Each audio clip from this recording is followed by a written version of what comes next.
আল্লাহ নবী বলেন, যা রোজা রাখে এদের জন্য দুইটা সন্তুষ্টি, একটা হলো দুনিয়ায়, আরেকটি হলো পরকালে। দুনিয়ায় যেটি সেটি হচ্ছে বান্দা যখন সারা দিন রোজা রেখে সন্ধ্যার সময় বিভিন্ন প্রকার ফল নিয়ে বসে পড়ে, খাবার নিয়ে বসে পড়ে, যখন সে খায় সেটা তৃপ্তি পায়। আর দুই নাম্বার হলো আল্লাহ তাআলার সঙ্গে ওই রোজাদার ব্যক্তির সাক্ষাৎ হবে। কোন সুবহানাল্লাহ। আল্লাহ পাক নবী ওয়াদা করেছেন, যারা রোজা রাখবে দুনিয়ায় তাদেরকে তৃপ্তি পাবে ইফতারের সময়, আবার আল্লাহ তাআলার সঙ্গে তাদের সাক্ষাৎ হবে, প্রাণ জুড়িয়ে যাবে। কোন সুবহানাল্লাহ। আল্লাহ তাআলা স্পেশাল ভাবে যারা রোজা রাখবে, রোজা এদের জন্য আল্লাহ পাক স্পেশাল একটা সাক্ষাতের জায়গা তৈরি করবেন। স্পেশাল ভাবে, সবার সাথে না, স্পেশাল ভাবে রোজাদারদের জন্য একটা স্পেশাল জায়গা থাকবে, শুধুমাত্র রোজাদাররাই সেখানে থাকবে। জান্নাতও তাই। আল্লাহ রাব্বুল আলামিন মানুষের জন্য যারা ঈমানদার হবে এদেরকে কিয়ামতের মাঠে এমন একটা জায়গা তৈরি করবেন, জান্নাতে একটা জায়গা তৈরি করবেন।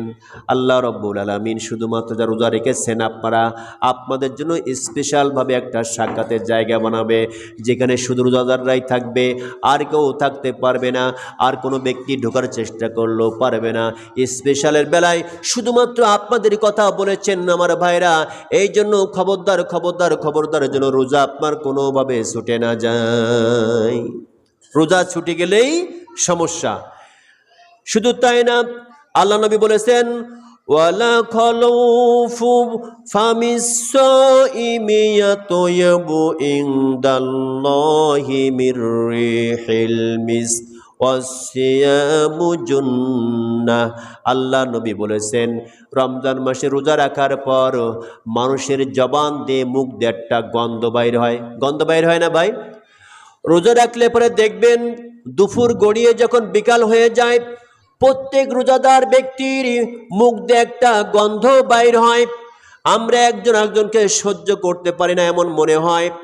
আল্লাহ নবী বলেছেন, এই যে রোজাদারের মুখ দিয়ে যে গন্ধটা বাইর হয়, দুনিয়ার মানুষ শোনো, এটা তোমাদের কাছে গন্ধ মনে হতে পারে, কিন্তু এই গন্ধটা আল্লাহ রব্বুল আলামিনের কাছে মিশক আম্বরের চাইতে অধিক প্রিয়। কোন সুবহানাল্লাহ। আল্লাহ তাআলার কাছে এই গন্ধটা অনেক দামি। আল্লাহ পাক খুব ভালোবাসে। আপনার এই গন্ধটা আল্লাহ পাক খুব ভালোবাসে। কিন্তু রোজার মাসে অন্য সময় গন্ধ কিন্তু ভালোবাসে না, শুধু রমজান মাসের জন্য। এই জন্য রমজান মাস মানে হচ্ছে নাজাতের মাস, রমজান মাস মানে হচ্ছে মুক্তির মাস। চিৎকার দিয়ে বলুন সুবহানাল্লাহ। এই জন্য রমজান মাসের মর্যাদা দিবেন, সম্মান করবেন, ইজ্জত করবেন। আপনি রমজান মাসেও যেমন, রমজান মাসের আগেও তেমন ছিলেন, যেমন তেমনই, তাহলে আপনার কাছে রমজানের মূল্য হয় নাই। রমজানের আগে যেমন ছিলেন এখনো তেমনই আছেন, তাহলে কিসের রোজা আপনার কাছে? কোনো রমজানের মূল্যই হলো না। চেঞ্জ হতে হবে। আমি যে কথা বলেছি, পরিবর্তন হতে হবে।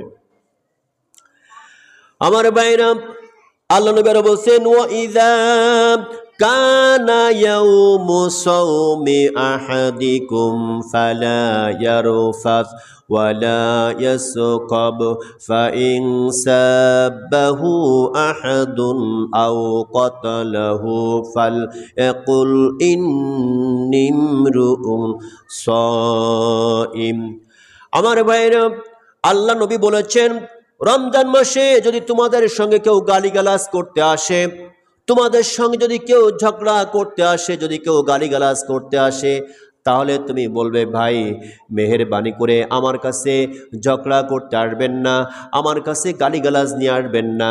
আমি রোজা রেখেছি, আমি একজন রোজাদার ব্যক্তি, মেহেরবানি করে আপনি আমার সঙ্গে তর্কে জড়াবেন না। আমি আল্লাহকে ভয় করি আর রোজা রেখেছি। রোজা রাখা অবস্থায় আজে বাজে কথা বলা যায় না, বাজে কথা বলা যায় না। আল্লাহকে খুশি করার জন্য জিকির আজকার করতে হয়, নবীকে খুশি করার জন্য দরুদ পাঠ করতে হয়। এছাড়া সমস্ত বাজে কথাগুলো এই মাসে করা সম্পূর্ণ নিষিদ্ধ। মেহেরবানি করে রমজান মাসে আপনি আমার সঙ্গে ঝগড়া করতে আসবেন না।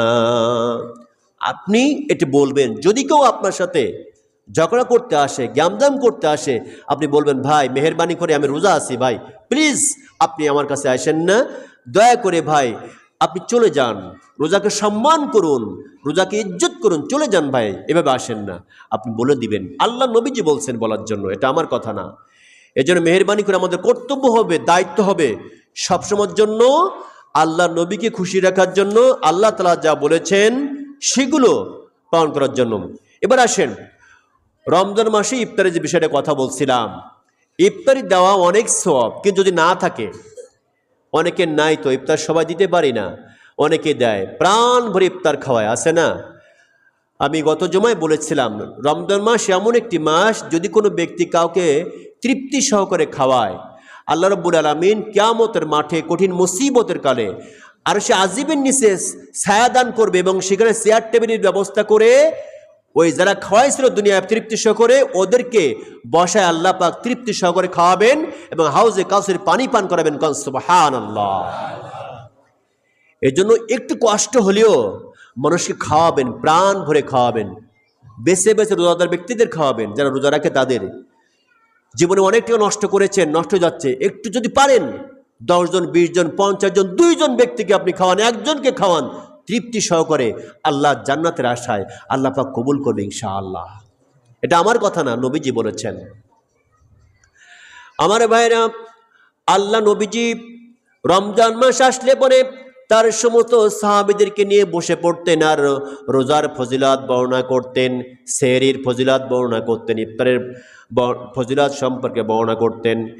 এমন করতে যে আল্লাহ নবী বলেছেন, মান ফাত্তারা ফীহি সাইমান কানা লাহু মাগফিরাতাল লিযুনুবিহি ওয়া ইতকু রাকাবাতিহি মিনান নারি ওয়া কানা লাহু মিসলু আজরিহি মিন গায়রি আইয়ান তাকিদা মিন আজরি শাইইন।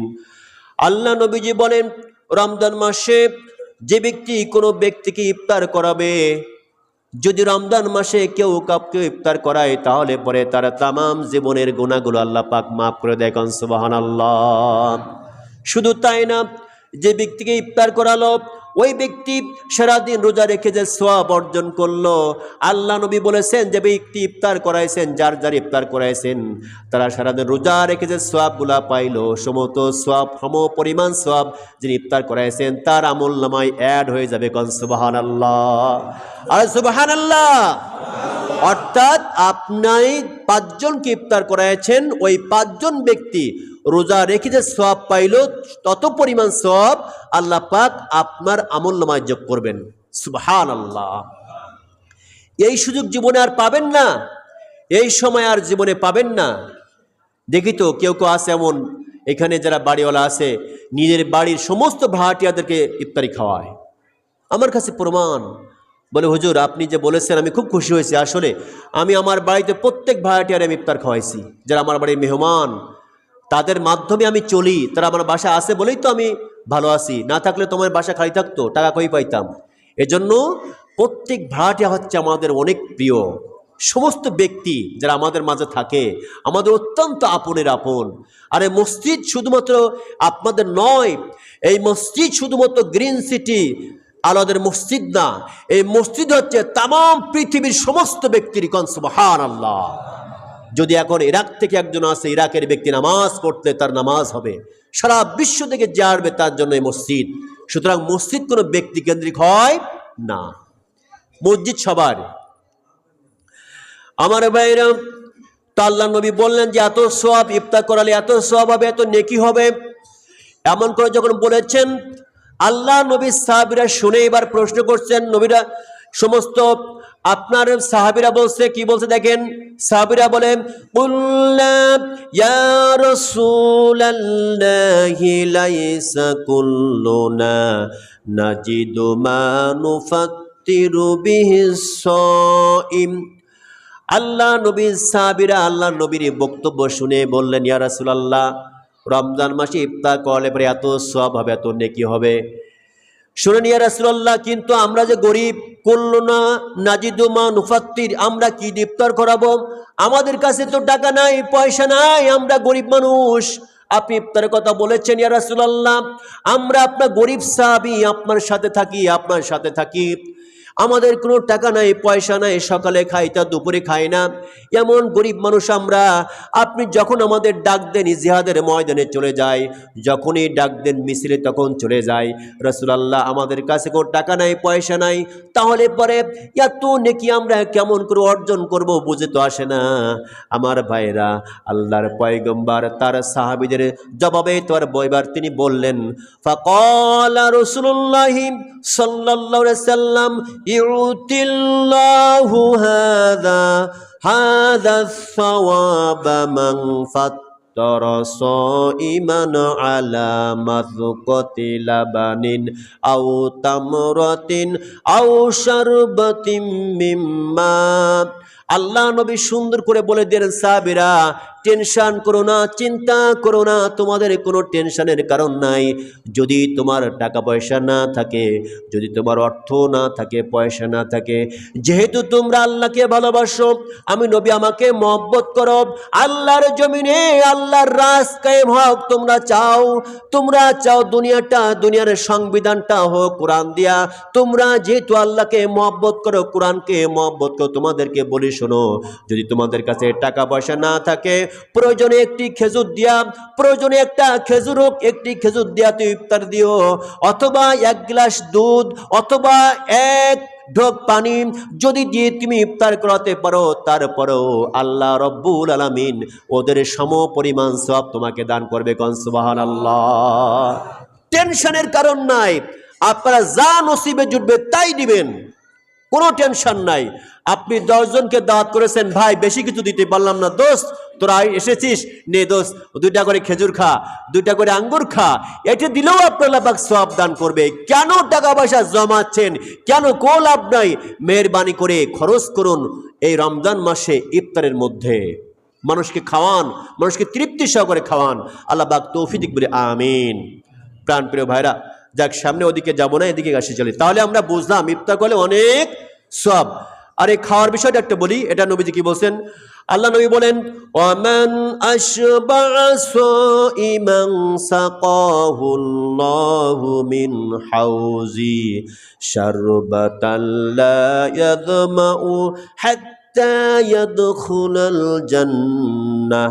আল্লাহ নবীজি বলেছেন, রমজান মাসে যদি কোনো ব্যক্তি কাউকে তৃপ্তি সহকারে খাওয়ায়, যেটা একটু আগে বললাম, হাদিসটা হচ্ছে যদি রমজান মাসে কোনো ব্যক্তি কাউকে তৃপ্তি সহকারে খাওয়ায়, রমজান মাসে তৃপ্তি সহকারে খাওয়ায় কোন সময়ে? দিনের বেলায় নাকি ভাই?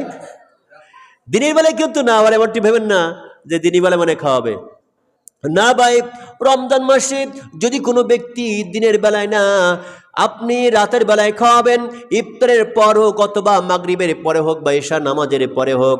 আল্লাহ নবীজি বলছেন, যদি কোনো ব্যক্তি কাউকে ইফতারের, যদি কাউকে কোনো রোজাদার ব্যক্তিকে তৃপ্তি সহকারে খাওয়ায়, তাহলে পরে কিয়ামতের মাঠ যখন কায়েম হবে, পানি থাকবে না।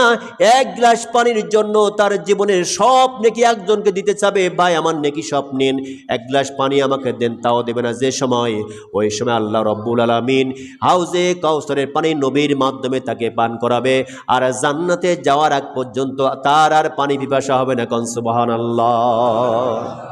যদি আপনি কাউকে খাওয়াতে পারেন, কিয়ামতের মাঠে যখন বিচার কাজ চলবে, ওই সময় এমন একটা হাউজে কাউসারের পানি পান করাবে আপনাকে নবীজি, যে আপনার পানি পিপাসা থাকবেই না, অথচ আপনার পাশে আর একজনের জিহ্বা টান টান হয়ে যাবে, কুত্তার মতো ঝুলবে জিহ্বা, পানি পানি করবে। কুত্তার দেখেছে না, পানি পানি করতে থাকে আর ওই জিহ্বা ঝোলে, অনুরূপভাবে কিয়ামতের মাঠে মানুষের জিহ্বাগুলো ঝুলবে যখন আসমানের এই সূর্য যখন 1 বিঘাত মাথার উপরে আসবে, যখন ওই সময় আল্লাহ পাক রব্বুল আলামিন নবীর মাধ্যমে আপনাকে হাউজে কাউসার পানি পান করাবেন। কারণ এই জন্য করাবেন, যেহেতু আপনি দুনিয়ায় তৃপ্তি সহকারে রোজাদার ব্যক্তিকে খাওয়াইছেন, তাই এজন্য যদি পারি আমরা এই কাজটা করবো ইনশাল্লাহ। কয়েকটা আমলের কথা বললাম। এবার আসেন প্রিয় ভাইরা, আমরা সকলেই তো জান্নাত চাচ্ছি, তো জান্নাত কি এমনি এমনি আল্লাহ পাক দিবে? আল্লাহ পাক তো এমনি জান্নাত দিবে না। আল্লাহ পাক বলছেন, জান্নাত পেতে হলে আমার নবী এবং আমি দুজনকে খুশি করে জান্নাতে আসো, তাহলে পরে জান্নাতে তুমি যেতে পারবে। এখন আপনার ব্যবসা, আপনার পরিবার, আপনার সমাজ, আপনার রাষ্ট্র, সব জায়গায় আল্লাহ নবীকে এবং আল্লাহকে খুশি করতে হবে, শুধুমাত্র নামাজের মধ্যে নয়। আচ্ছা ভাই, আমরা নামাজ পড়ি কার হুকুমে? বলো তো, কার হুকুমে নামাজ পড়ি? কার হুকুমে? আল্লাহর হুকুমে নামাজ পড়ি। আল্লাহ পাক হুকুম দিয়েছেন বান্দা নামাজ আদায় করো, তাই করি। রোজাও আল্লাহ হুকুমে রাখি। রোজার যে কি ফজিলত, রোজার যে কি মর্যাদা, এটা বলার দরকার তো মনে হচ্ছে। রোজার কি ফজিলত দেখেন, যদি আমরা রমজান মাসে রোজা রাখি তাই রোজার কি ফজিলত আল্লাহ পাক আমাদের দান করবেন। আল্লাহ পাক বলছেন কি দেখেন, আল্লাহ বলছেন এই রোজা আমার বান্দা রাখে আমার জন্য। আল্লাহ বলছেন ক্বালাল্লাহু তাআলা ইল্লা সাওমা ফাইন্নাহু লি ওয়া আনা আজিজি বিহি। যেহেতু আমার বান্দা তার সমস্ত ইবাদত বন্দেগী সে নিজের জন্য করে, ইল্লা সাওম, শুধু রোজা ছাড়া, রোজাটা শুধু আমার জন্যই করে, রোজাটা শুধু আমার জন্যই রাখে, এই জন্য রোজার সওয়াবটা আমি আল্লাহ পাক নিজেই করেন। সুবহানাল্লাহ। আমার ভাইরা, ফেরেশতারা আল্লাহকে বলে রব্বুল আলামিন নামাজ পড়লে পরে এত নেকি, হজ করলে এত নেকি, দান করলে এত নেকি, আপনি বলে দিয়েছেন সব আমরা নেকি লেখি স্টার্ট করে দেয়, নেকি লেখা স্টার্ট করি রব্বুল আলামিন। কিন্তু রোজা রাখলে কত সওয়াব হবে, রমজান রোজা রাখলে কত সওয়াব কত নেকি হবে, আপনি তো আমাদের বললেন না, আমরা জানলাম না নেকি কতটুকু লিখব। আল্লাহ তাআলা বলে ফেরেশতারা এই রোজার নেকি তোমাদের লেখা লাগবে না, কারণ রোজার এত সওয়াব এত নেকি তোমাদের ক্ষমতা নেই লেখার, তোমরা লিখে শেষ করতে পারবে না। এত সওয়াব এত বেশি, যার ফায়দা এত বেশি, এই নেকিগুলা আমি রব্বুল আলামিন আমার কুদরতি হাত দিয়া আমার রোজাদার বান্দাদেরকে আমি দান করব। কোন সুবহানাল্লাহ। আল্লাহ পাক কত দিবেন আল্লাহ পাকই জানেন, সব নিজে হাতে কুদরতি হাতে দেবে। ফেরেশতাদের দায়িত্ব দেন নাই যে তোমাদের লেখা লাগবে না, তোমরা হয়তো লিখবা, হয়তো পাহাড় পরিমাণ সওয়াব, উহুদ পাহাড়ের মতো সওয়াব, বা আসমান জমিনে মাঝকে যত জায়গা আছে সব সওয়াবে পরিপূর্ণ হবে, এত সওয়াবের কথা বলবে। কিন্তু আমি আল্লাহ তো তা দেবো না, আমি কুদরতি হাত দিয়ে সওয়াব দেবো। কত যে দিব আমি আল্লাহ পাক নিজেই জানি। সুতরাং ফেরেশতারা এই সওয়াবের যে নেকিটা হবে এটা তোমাদের লিখতে হবে না, এটা আমি আল্লাহ পাক আমি কুদরতি হাত দিয়ে দেবো। কোন সুবহানাল্লাহ। সূর্যটা পৃথিবী থেকে 9,30,00,000 মাইল দূরে। কত দূরে? 9,30,00,000 মাইল দূরে সূর্য। অর্থাৎ পৃথিবীর তুলনায় সূর্য হচ্ছে 13 লক্ষ গুণ বড়। সেই সূর্য অর্থাৎ 13 লক্ষ পৃথিবী মিলে একটা সূর্য। সেই সূর্য দেখে আমরা ছোট্ট, আল্লাহ পাক কোথায় রেখেছেন সূর্য? চিন্তা করছেন? আমরা দুনিয়াটা 13 লক্ষ গুণ করলে যা হবে একটা সূর্য সেরকম হবে। কত বড় সূর্য! এই সূর্য আমরা দেখি ছোট্ট, আর তার উপরে যে তারাগুলো আছে তারাগুলো ওই সূর্য থেকে আরো কোটি কোটি কোটি গুণ বড়। সেগুলো দেখা যায় একটু একটু মিটমিট করে জ্বলে। সুবহানাল্লাহ, আল্লাহু আকবার।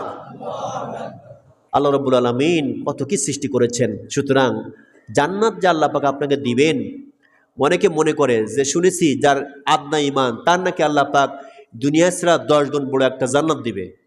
আপনারা শুনেছেন না? হাদিসে আসছে যা ব্যক্তির একেবারে ছোট্ট আদনা আমল আছে তাকেও আল্লাহ পাক সারা দুনিয়ার মতো এরকম 10টা দুনিয়ার সমান একটা জান্নাত দান করবে। তো একটা জান্নাত যে আল্লাহ পাক দান করবে, হে জান্নাত রাখবে কোথায়, তাই না? 10টা দুনিয়ার সময় একটা জান্নাত, আরে আল্লাহ রাখবে কোথায়? পৃথিবীর আল্লাহ তাআলার জায়গার অভাব নেই। যে কথা একটু আগে বললাম, জায়গার অভাব নেই। সারা পৃথিবীতে আল্লাহ পাক যা বলবে তাই হবে। আমাদের রব, আমরা যার হুকুম মানি, সেই রব এমন একজন রব যিনি চিরস্থায়ী চিরঞ্জীব, কখনো ঘুমান না, স্বয়ং সর্বদা জীবিত এবং স্থায়ীভাবে আছেন। আলহামদুলিল্লাহ।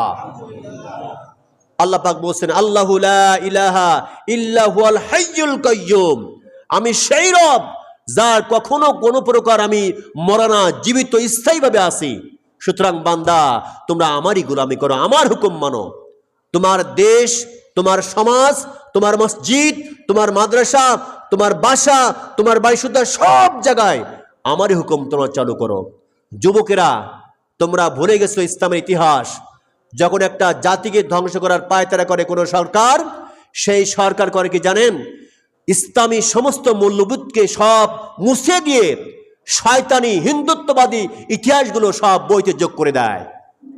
যখন কোনো সরকার, কোনো দল, কোনো কেউ ব্যক্তি যখন মুসলমানদেরকে ধ্বংস করতে চায়, মুসলমানের শিশুদেরকে বাচ্চাদের ধ্বংস করতে চায়, তখন ওই সরকার, ওই দল, ওই গোষ্ঠী মুসলমানদের সমস্ত ইতিহাসকে সব মুছে দিয়ে হিন্দুত্ববাদী ইতিহাসকে বইয়ের মধ্যে ঢুকিয়ে দেয়।